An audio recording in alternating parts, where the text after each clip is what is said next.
choose Labour and know that we have changed fundamentally. Cast your mind back to the last election.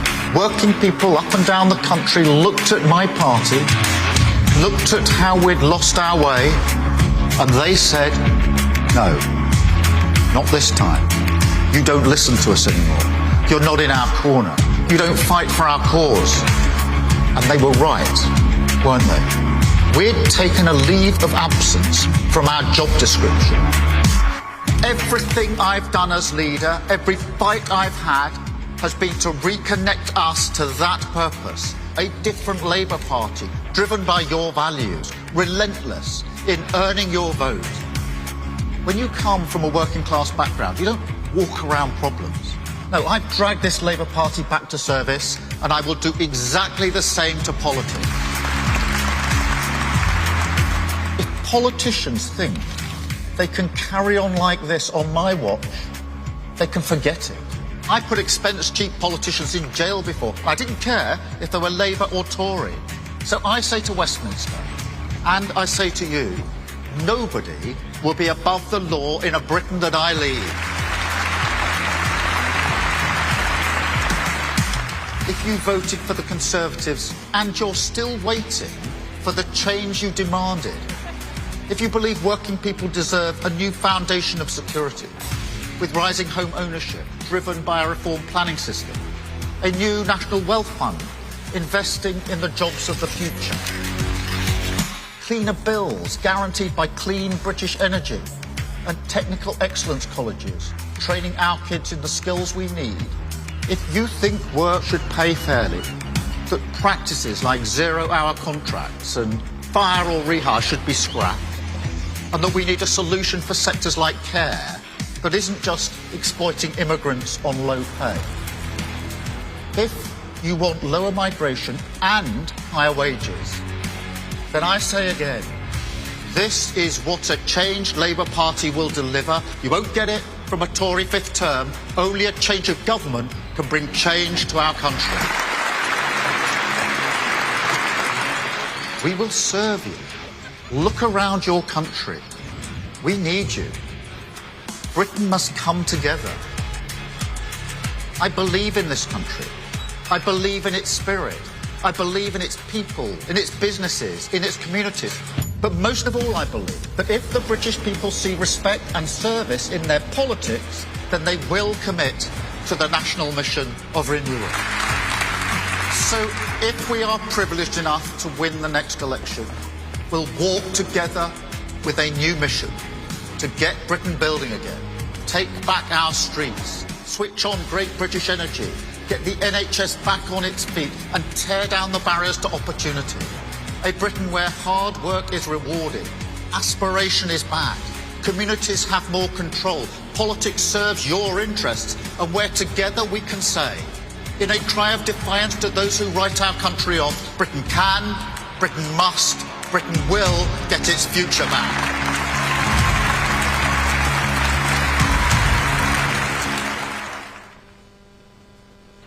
Please welcome European Director of Bloomberg, Konstantin Kotzias.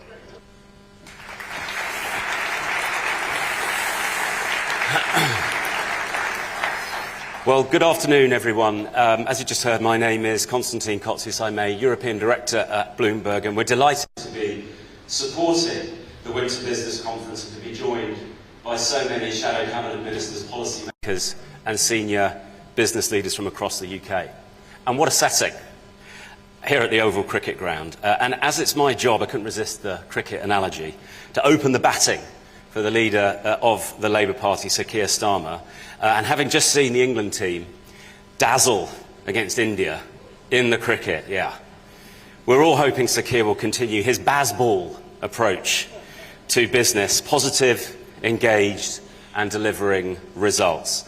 Look, at Bloomberg, we firmly believe in the importance of bringing business and policymakers together to facilitate dialogue on the issues that matter, and it's been a super productive morning of discussion and debate, so thank you for that. More dialogue between our politicians and business leaders can only be a good thing, And having facilitated some of those discussions at Bloomberg, we're proud to be a part of that. This conference comes at a critical time. Our country, as we've been hearing this morning, faces a tough set of economic challenges: inflation, interest rates, supply chain squeezes, and the ongoing energy uncertainty. But despite all of this, one thing that is absolutely clear is the critical role business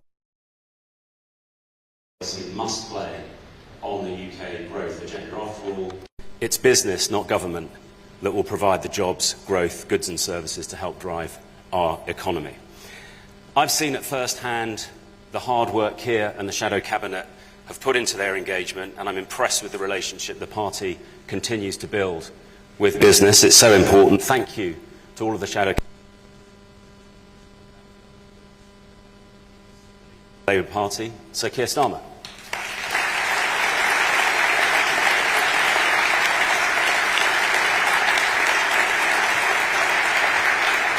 Great to see you. Good luck with the speech. Thanks again. Take care. Good luck.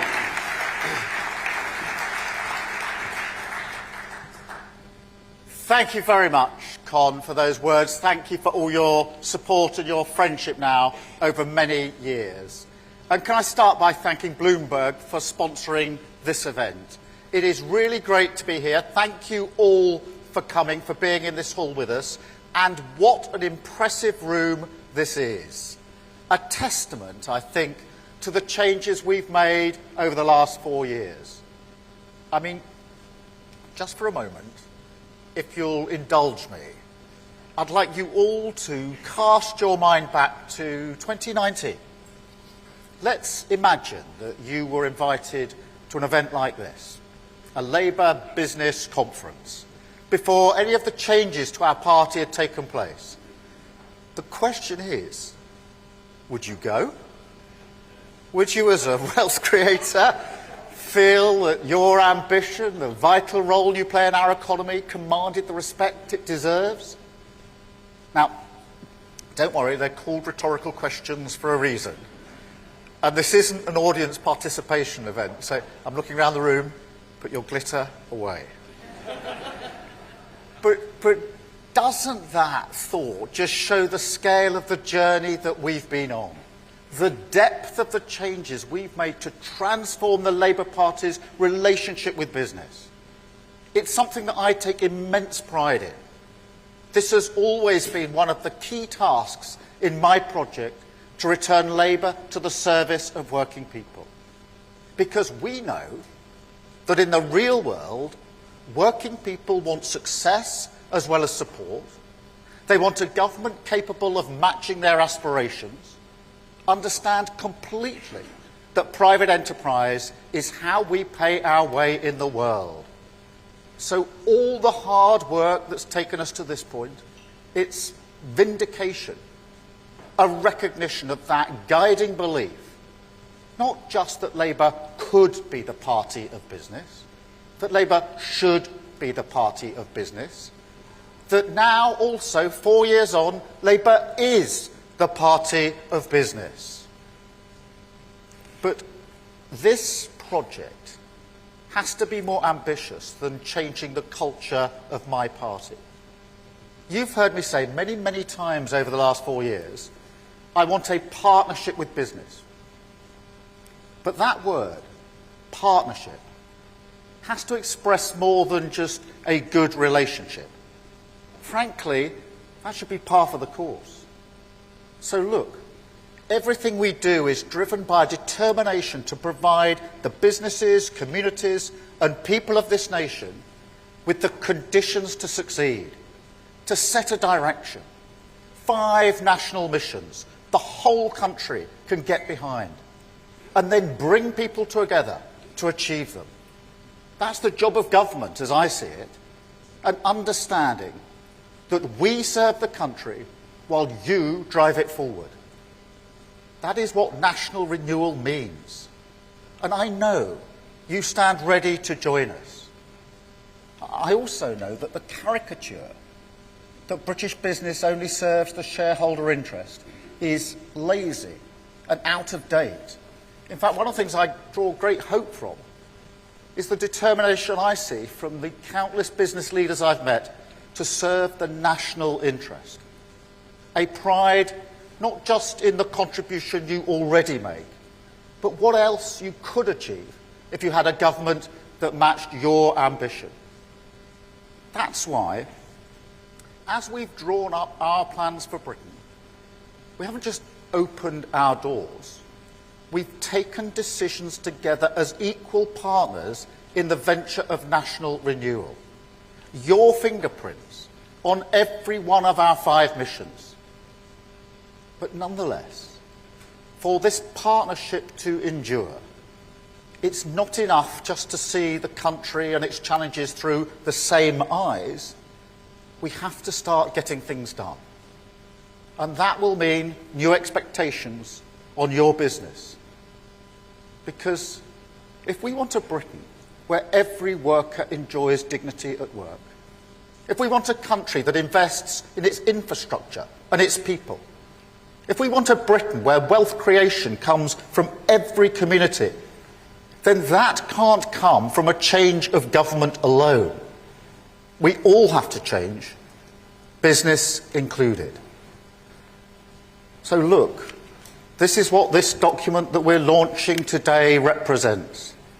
A Labour plan for business, a partnership for growth, with a clearly defined and measurable goal, the mission, that we can achieve the highest sustained growth in the G7. A target we set out not because it's easy, I think we can dispense with that accusation, but precisely because it is hard, and because we want everyone involved to understand the destination. And look, we actively want our progress to be tracked. We embrace the harsh light of accountability. This is how you learn and adapt when faced with a long-term challenge. It's also a plan that comes with a clear purpose, because we aren't agnostic about the sort of growth we want. Our mission commits us to raising the living standards of working people in every community. And that means we'll have to do the hard yards, roll up our sleeves, get underneath the bonnet and fix the unprecedented stagnation in British productivity. Seriously, I don't think you can overstate what the British people have been through in the last 14 years. It's not just the permanent cycle of crisis. There is something much more fundamentally broken in the way this country creates wealth. I mean, a decade of lost wage growth, halfway down the road to another one. An economy with weak foundations that, even in the calmer moments, can't provide the security working people need to look forward. Something which doesn't just hold back our potential, but also rips up the contract, the values that keep our country together. A sense that if you work hard and play by the rules, you will have a chance in Britain. The future will be better for your children. That's why we need nothing less than a decade of national renewal. Each one of those words is important. Decade, because frankly, that is how long it may take. National, because we need the contribution of every citizen in this country. And renewal, because this can't be done with a few fixes, a policy tweak here and there. We need to go beyond the sticking plasters, find the long-term cure that will allow us to face the future. That's why today we launch this new plan, this new purpose, this new partnership, with 5 priorities we can unite behind, 5 steps we can take together to begin our walk towards a Britain with its future back. Step 1, we'll get Britain building again. We'll take on the blockers that hold a veto over British aspiration. Rip out the red tape in our planning system that stops you building the future Britain needs. Take the tough decisions that will get the infrastructure you need. The warehouses, grid connections, roads, tunnels, labs, built more quickly and at a better price. We will also build 1.5 million new homes for your workers. And with that, a rich prize for your business, a path to a stronger skills base, a happier workforce, more dynamism, more demand, more growth. Step 2, we'll kickstart a skills revolution, because a future must be trained as well as built. Now, you told us the system doesn't work. There's not enough coordination, too much chasing the ball, nobody thinking about the skills we need tomorrow. And we've listened. That's why we'll set up a new national body, Skills England. You told us the apprenticeship levy is too inflexible, won't let you train your own workforce in the way that you need. And we listened. That's why we'll create a more flexible growth and skills levy instead. But as with any partnership, there is also challenge. Because for years I've heard businesses complain about the skills system, about the quality of the courses at their local colleges. So we're giving you the tools to do something about it. That's what our technical excellent colleges are all about. So I say in all seriousness, get into them, help design the courses, drive up the standards, and in doing so, help ground our education system more firmly, not just in young people's aspirations, not just in the needs of your business, but also in the pride, the pull of the badge on the shirt, the ambition you feel when building a lasting legacy for your own community. Step 3, we'll make work pay. 0-hour contracts scrapped. Fire and rehire finished. A genuine living wage. And I want to be crystal clear about this. We are going to level up workers' rights in a way that's not been attempted for decades. And that may not please everyone in the room or the wider business community. But nobody can doubt that our labour market is at the heart of our challenges on productivity. A clear reason why the wealth we create fails to generate economic security. That's not just an argument about social justice. It's also about growth. Because the growth we need cannot come from driving down the terms and conditions of the British people. That is not a pathway to sustained productivity improvement. In fact, if anything, it distorts our economy with perverse incentives on things like investment in technology.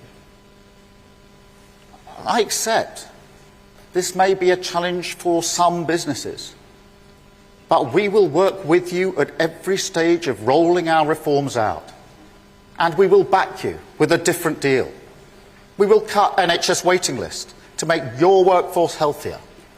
We will put a plan in place to make it more highly skilled. We will provide better mental health access, more affordable housing. This is a different model, pro-worker and pro-business. Step 4, we'll back you with the tools to transform the role of investment in our economy.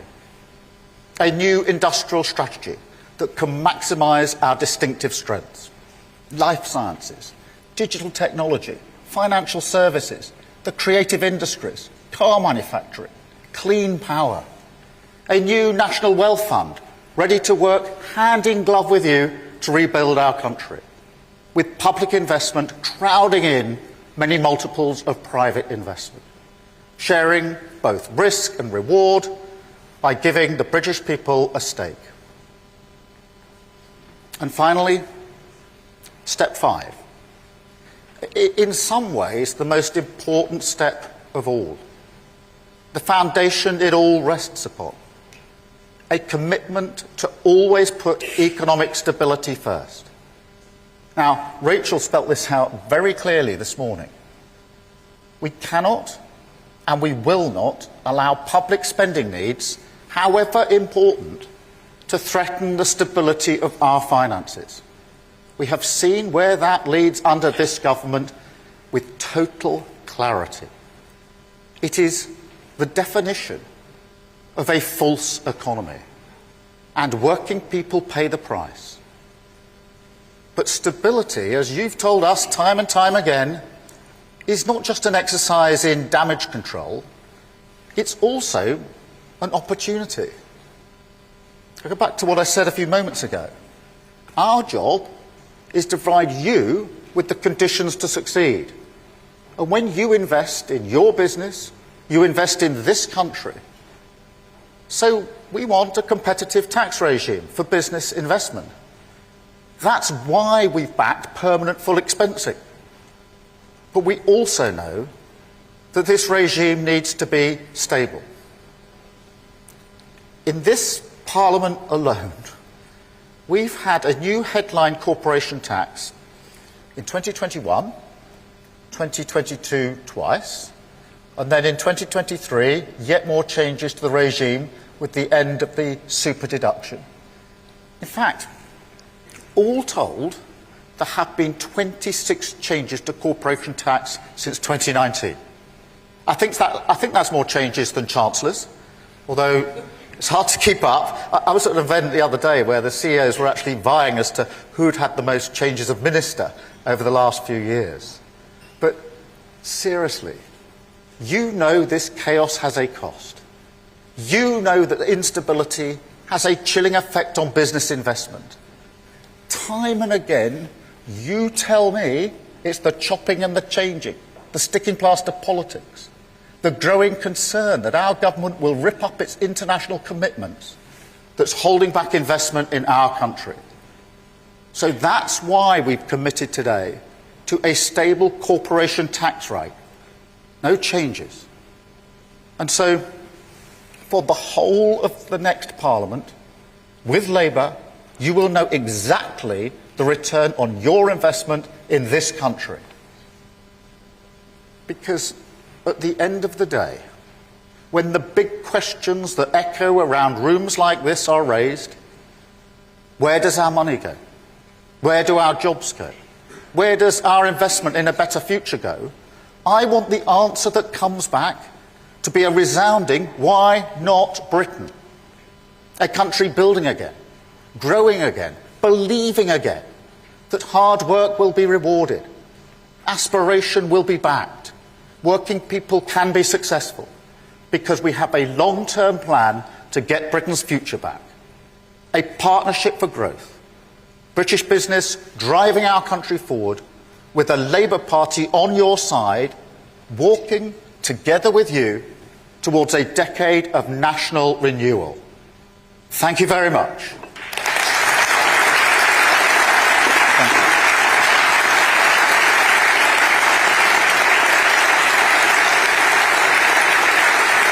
Thank you.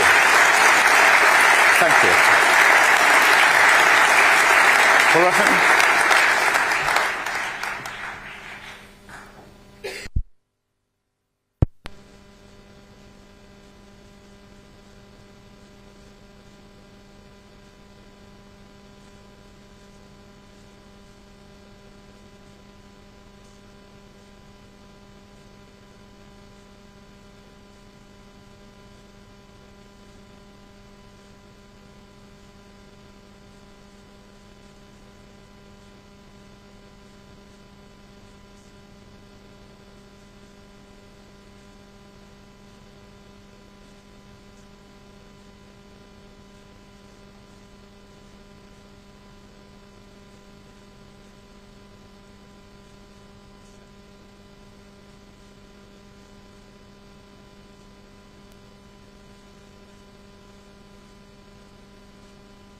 bad. Well, look, this way. Very good now. Good. Good. Yeah. So I'm Paula Reynolds, and I chair the board of National Grid. And so I'm going to ask Sir Keir a couple of questions. Then we've recruited a few people from the audience with their questions, a cross-section of industry. Not going to open it up to all of you, not that it wouldn't be delighted to answer many questions, but it's a big room and it would be a bit awkward. So we'll just ask a few, and then maybe I'll do a wrap-up of you at the end. Very good. At the end. And so at National Grid, we're in the infrastructure business, so I am sort of allowed one question that would maybe relate to my own business, and it's... And then I'll have a few questions for you about the grid. Afterwards, I'm not good on the platform. You've said on a number of occasions, and of course including part of your pillars of renewal, that government needs to act differently, needs to remove barriers to expanding infrastructure. And in a moment of colorful language, you've even said you wanted to bulldoze those obstacles. But as a lawyer, you know down at the detailed level that underneath all of that, there's a lot of permafrost that would have to be bulldozed here. The framework of public participation, environmental protection, acre by acre consenting, judicial review. So the question is, on a serious level, what are some of the things that you would intend to do to really try to remove these barriers that prevent infrastructure of all sorts from being expanded? Well, look, I'm really glad you started there, so thank you very much, because I think this is a really, really important question. Because as I tried to set out in the short speech I just gave, the model we want to move to is a partnership model, the like of which we haven't seen before in this country. And if you're going to have a partnership model, I think it's really important that as partners we're honest about what we're trying to achieve, which is why I wanted business fingerprints on our missions, because I didn't think that we could ask business to partner with us on a mission if business didn't think we were picking the right mission, but then to understand the different roles. So I don't think government should try to do what business can do, because I think business does it better. We shouldn't suck it up and try to run things from the centre. We should let business do the work where they are the experts. But equally, I'm not expecting business to do what government can do, because government can pull different levers to business. And therefore, we say to business, it's not an invitation, it's an ask, to join us on these missions, work with us towards these strategic goals that will change our country. I think business in return is entitled to say, OK, Keir, well, in which case, do you understand what's standing in the way, and are you prepared to do the hard yards of getting those barriers out of the way? Planning is one of the barriers that comes up, I think, at pretty well every discussion we ever have. That's whether it's an infrastructure project. We're really bad at infrastructure projects in this country. They always take too long. They go over budget.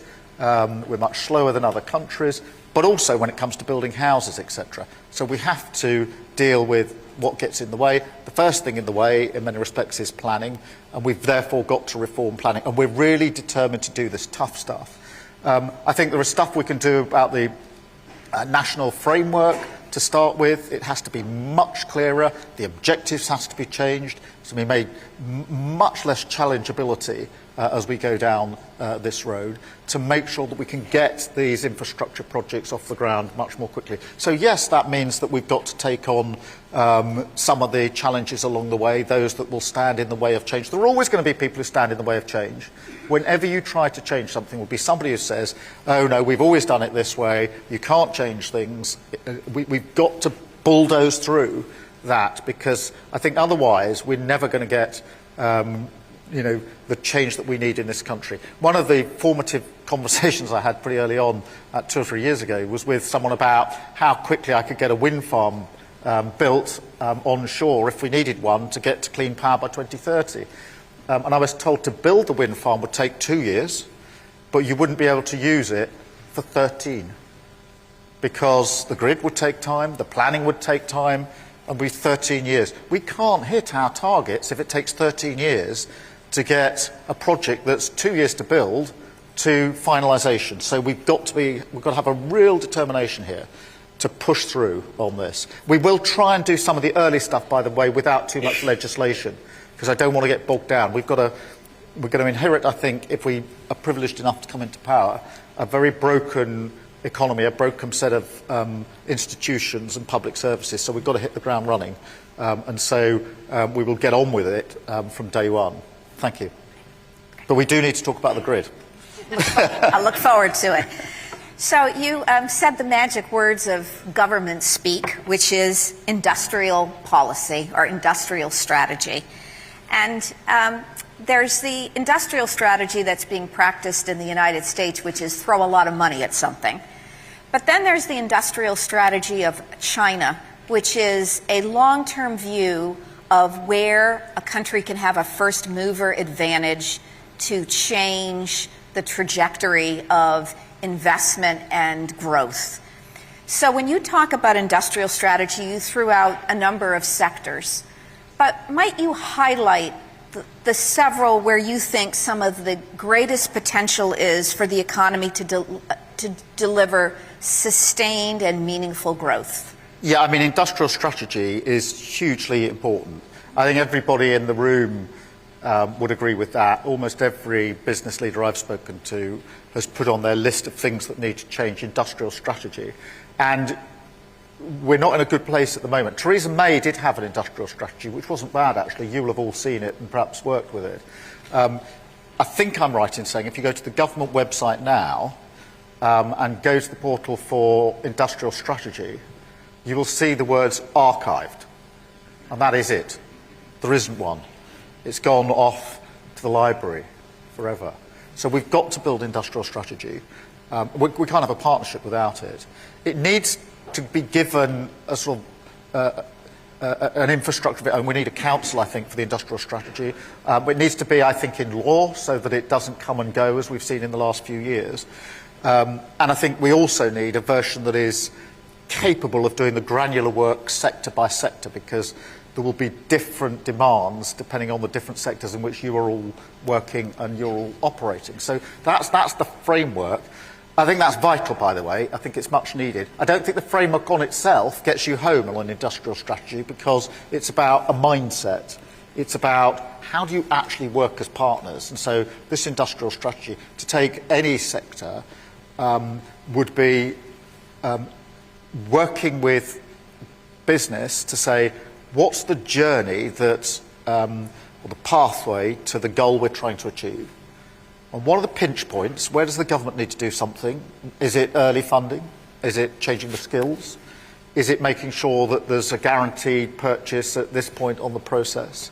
Is it de-risking a bit of it? And there'll be different versions of this discussion going on, so that what government does is agile, not clunky, that where we're putting investment, whether it's in skills or money, into a project, we know why we're doing it, and we're putting it in the right point for business to say, that's the point you need to help us on the journey to allow us to complete the journey. So that's the extent to which, or the depth of industrial strategy as I see it. It's going to be a lot more intense, a lot more hard work, I think a lot more productive, but what we won't be having is an industrial council that meets every quarter with coffee and croissants. Everybody says the same thing as they said 3 months ago. It's duly noted, and we come back 3 months later for the same conversation. I've had too many of those discussions in my life, and I think probably all of you have as well. This is sleeves rolled up industrial strategy that I'm absolutely convinced from my discussions with businesses, with many people actually in this room, will be the thing that unlocks the capability of this country to move forward at pace. Fantastic. That's a perfect segue to actually asking some members of the audience to ask their questions that are perhaps more industry specific. So first, Mike Archer from AstraZeneca. Great. Can somebody bring him a microphone?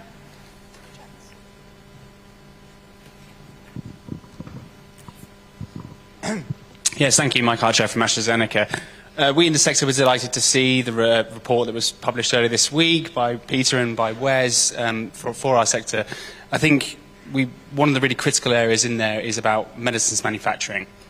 We've seen a real decline in the UK over the last 10 years or so, particularly in our exports and the amount of investment that's been made in this critical area, an area that can provide massive amounts of additional jobs, huge amounts of GVA for local places across the country, exports, and of course, really critically, resilience in terms of medicines access for the NHS. What are Labour's ambitions around expanding and improving UK medicines manufacturing, and what else can industry do to help you develop those plans?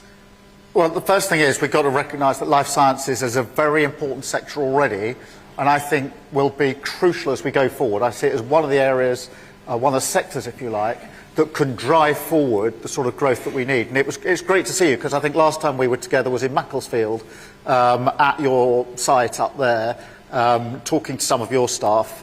and also recognising not just those that you directly employ, but all those that were feeding into the work that you were doing. And therefore, we do need a strategy.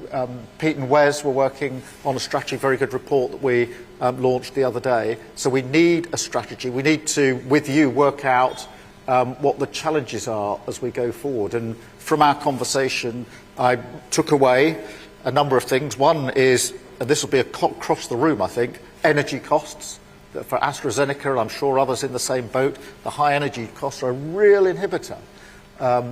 Because there wasn't a strategy, there wasn't a way of working with government quickly enough, getting trials and research cleared so that we could be in the race where others are. And I think there were examples given to me of work that we could have done here, a race we could have won here, but we lost to another country because we didn't take decisions quickly enough. So I think there's a huge amount that we can do in relation to life science planning as well, for the premises that you need.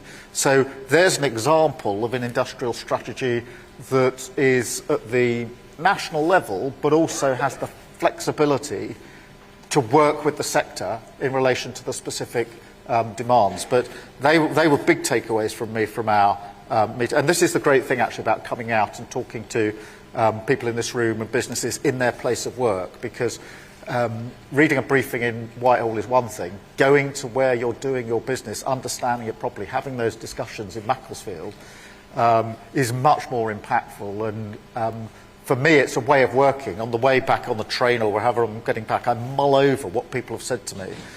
What's the challenge there then for the government? What are the things that we need to do to change? But I think there's a lot. But the final thing I'd say, actually, just on this, because welcome views, in relation to, with the vaccine, we obviously had a task force that went very fast to achieving an outcome. Obviously, it was an important situation, clear outcome.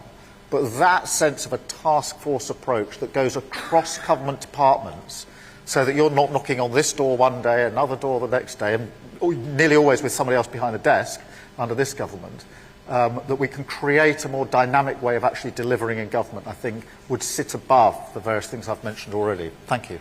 Fantastic. So next, Tina McKenzie from the Federation of Small Business. Tina, are you about? Oh, Tina. Yeah, there I'm here. is. Great. Thank you very much, Sir Keir, and I'd like to start by saying thank you for your team's engagement, Rachel and Johnny, with the Federation of Small Business over the last 12 months. It's been incredible. However, in saying that, and we've heard a lot today about for UK PLC.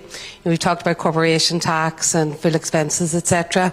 Haven't had really anything concrete for the SMEs, and as you know, that's 5.5 million votes for you. Wondered if you consider making a commitment to the SMEs around the things that they're asking for, are re-looking at the VAT threshold, looking at the employment allowance. They're having it very tough at the moment. You've already done work on business rates and on late payments, but some sort of more of a commitment in line with what you've just done for the big businesses. Well, let me start by a shout out for our small businesses, because they're in many senses the backbone of everything that we do in this country. Many millions of people involved, fantastic businesses, and I've been to see some of these businesses, where it could be 100 people with a business that's been established, doing fantastic, innovative stuff, driving our country forward. Massive contribution to the economy, of course. Massive employer of people, and I think you're absolutely right to challenge, to say we've always got to have that in our minds, and there are plenty of things in our plan on small business. Late payment is a really important commitment. What we do about business rates is a really important commitment. I think there is further we can go. I think a lot of small businesses feel they're shut out sometimes of procurement and access to contracts, and I think that is something that we could change as well. So I do think there's a lot we can do for our small businesses, because they're at the sharp end, and I always bear in mind with small businesses that very often those running the business are not just putting their personal money in, their own private wealth, they're putting a bit of their own soul in, and they're taking quite big risks.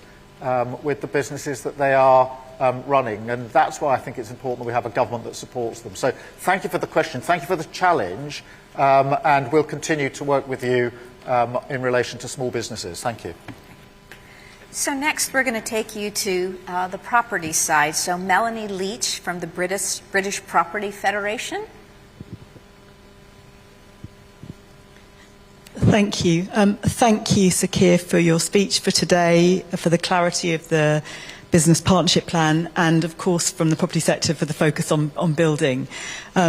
Property is a sector that directly contributes over £137 billion each year to the economy, but beyond that we underpin all economic activity, from the critical infrastructure of our logistics and warehousing to homes and offices of all shapes and forms, to business premises that support life sciences and other fast-growing sectors, to retail, hospitality and leisure. And we think and invest for the long term. So my question, we've touched on the industrial strategy already, but my question is to ask whether you can say anything more about your own understanding of the importance of a national green industrial strategy. And the word green here is critical, I think, to a sector that accounts for 25% of the UK's carbon emissions and is working really hard and investing hugely in bringing that down and tackling that challenge. But a national green industrial strategy with clarity and consistency of purpose, policy and regulation, which we've heard about from your colleagues already today, to sectors such as real estate with billions of pounds more to invest, but choices about where to invest, and a backdrop of similar economic and social challenges, including building more homes, which is facing most countries across the world. Thank you. Well, thank you very much for the question, and also the framing of the question, which brings alive the significance of the issues that you've raised. And going to that, a central question within what you ask, the green transition, the transition that we are on, particularly in relation to energy, to renewables. This is a transition that we have to make. We know we have to make it. Other countries across the world are making that transition. And there are two ways of looking at this. One is that it's a huge obligation that somehow is imposed on all of us and will inhibit the way we run our businesses, the way we run our country. Or the alternative, which is the way I look at it, which is this is probably the single biggest opportunity that we've been presented with for decades in relation to the next generation of jobs, the technology of the future. And my concern at the moment is that the race towards the new jobs of transition is on. That race isn't about to start and we're sort of limbering up. The race is already happening, and under this government we're back in the changing room. And other countries are already getting ahead of us. So I think we need to run towards the challenge. The key things, or amongst the key things, are exactly what you had in the body of your question, which is clarity, certainty and a strategic approach. And what we've had with this government is chopping and changing in relation to the strategy for transition. That won't work. And you've got to have a plan that takes you past the transition to what happens next. And there are brilliant initiatives across the country in relation to transition. But if you have a government that swaps the minister involved every 5 minutes, that says one thing in relation to targets one day and another thing in relation to targets the next day, then that inhibits the investment that needs to come in and the work towards the transition that I think that we can make. So for me, this transition is a huge opportunity. Next generation of jobs, absolutely, and for many years to come. When it comes to energy, lower energy bills, because if we make this transition, the price will go down. We will not be so exposed internationally to tyrants like Putin, who's at the moment being able to put his boot on our throat. So there are huge opportunities in this, but we have to have a strategy, we have to have certainty, and we have to stick to it when it's challenged. And when the government says in relation to the transition for cars, it'll be this day, that'll be that day, most businesses don't say to me, oh, the exact precise midnight hour is what matters to us. What they say is, once you've picked a date and you've got a strategy, stick to it, because we're already working to it. Don't then go and change it after the event. And that's why it's amongst the reasons that I want mission-driven government, this sense of a driving purpose that survives the side winds of government that very often knock governments off course. We're determined to avoid that. Thank you. So now moving on, all of these ambitions do cost money, and so we need to hear from people who actually provide money into this economy. So Michael Moore from the British Private Equity and Venture Capital. Oh, there you are, right there in front. My goodness. Give that man a mic. Thank you very much. May I say, Keir, that I was there in 2019. And in terms of business engagement, I think it's fair to say things have only got better, to coin a phrase. Your emphasis on partnership for growth, productivity, these are really important signals. We represent an industry with 12,000 businesses in the UK backed by private capital, 2 million jobs. 90% of the businesses are SMEs. They're all over all parts of the UK. It's a real trick to attract the international capital to the UK, to a globally competitive investment community who then deploy that capital across the UK in different areas. The key, and it's been a theme of today, just like your take on it, is that there's predictability, there's consistency in the policy framework so that on the energy transition and AI, whatever it might be, people know that when they put the money to work today, in 5 years' time or 10 years' time, it's the same framework that will exist. How do you make that real? Yeah, I mean, I think this is one of the central issues, and this has been deep in the conversations we've had in recent years, because almost every investor across the world says to me, Keir, we've got money to invest, we're just not investing it in the UK at the moment, because we don't see the conditions as the right conditions. There's too much chopping and changing. There isn't a long-term strategy. We can't, it is, particularly for the opposition, it is politically funny to have 4 chancellors in 1 year, as we did the year before last, to have 4 budgets in 1 year. But for the economy, it's hopeless. For people looking in, wanting to invest, it's hopeless. To have a government that signs an international agreement, then pretends it's something else and tries to rip it up, isn't about sort of global Britain. That is a really bad indicator to the world about the stability of your country. So the opportunity, I hope, at the next election to reset that is hugely important, that stability. It's why Rachel is so focused on stability. I mean, many people think this is just about the sort of positioning as we go into an election. It isn't. It's about what we do the other side of the election as well, if we get that far, which is instilling that stability, making sure that the lessons we learned the hard way under Liz Truss are never ever repeated again in this country, creating those conditions of stability. That's why fixing the corporation rate, being absolutely clear about the fiscal rules, and the fiscal rules come first.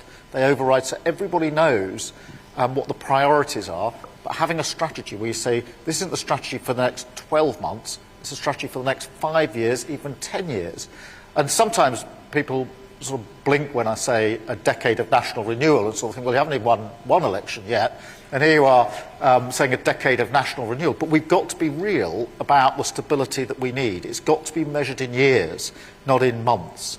And that's why I think the sort of roots we're putting down on stability are so important, because I think that is crucial to investment, because if we want investors to come up alongside our country, we have to show the leadership, the stability, the long-sightedness, and the commitment, again, to concepts like the rule of law. We have excellent judges in this country who, through their work, underpin the contracts that you all depend on.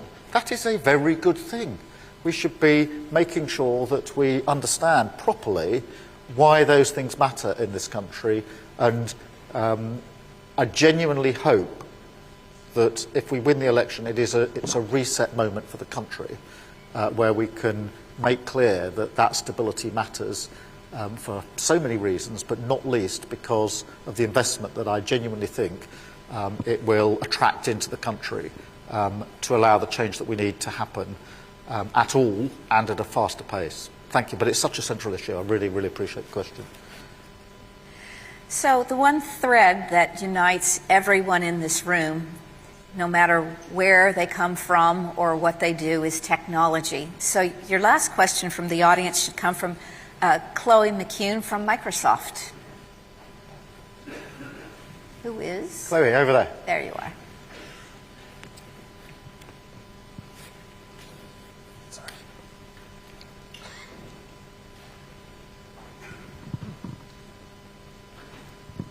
Thank you.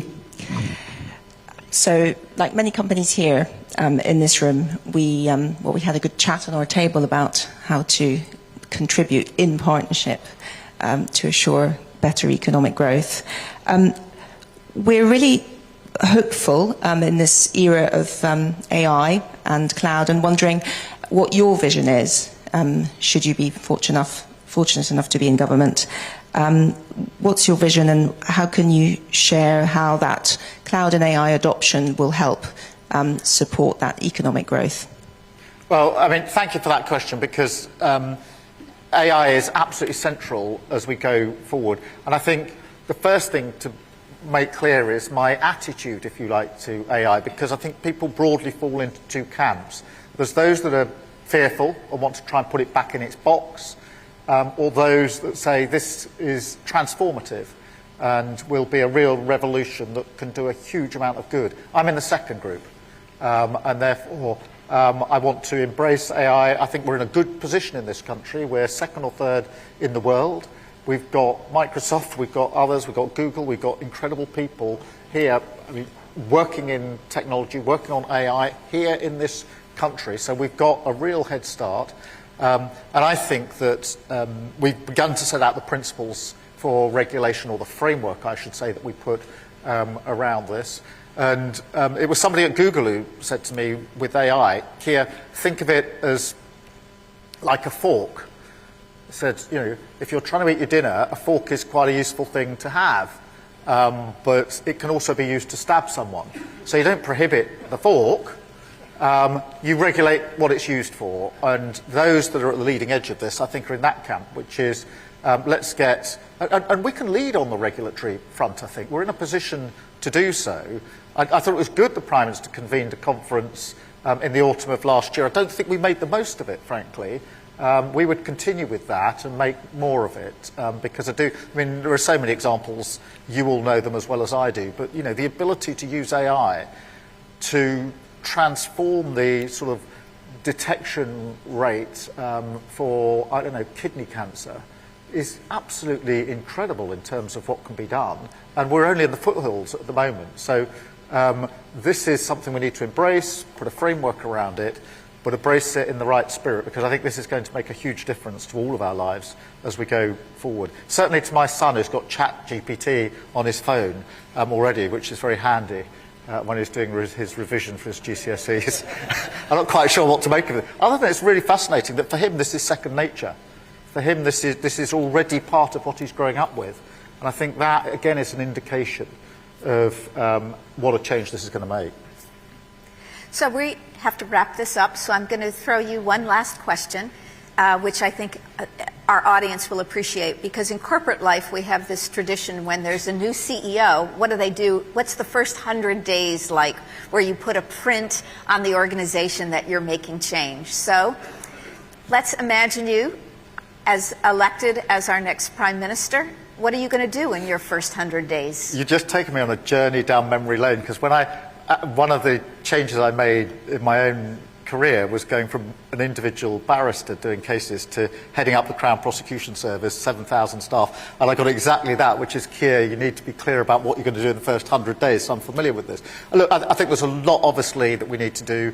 We need a good, strong King's Speech, which sets out a different vision for the country. We need to get our missions embedded, and certainly the early stages need to be started.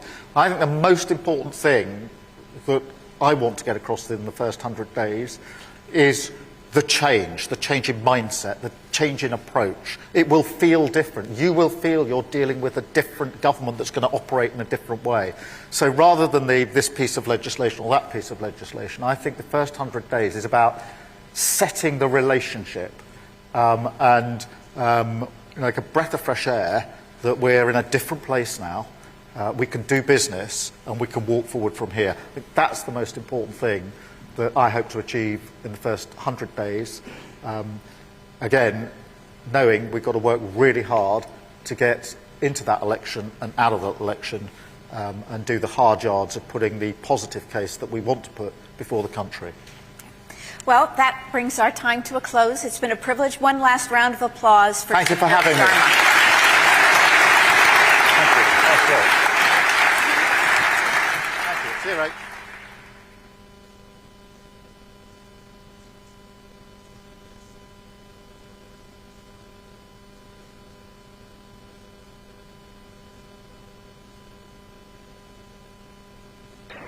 We will now take a short 10-minute break. Additional refreshments are available upstairs in the Duchy Suite.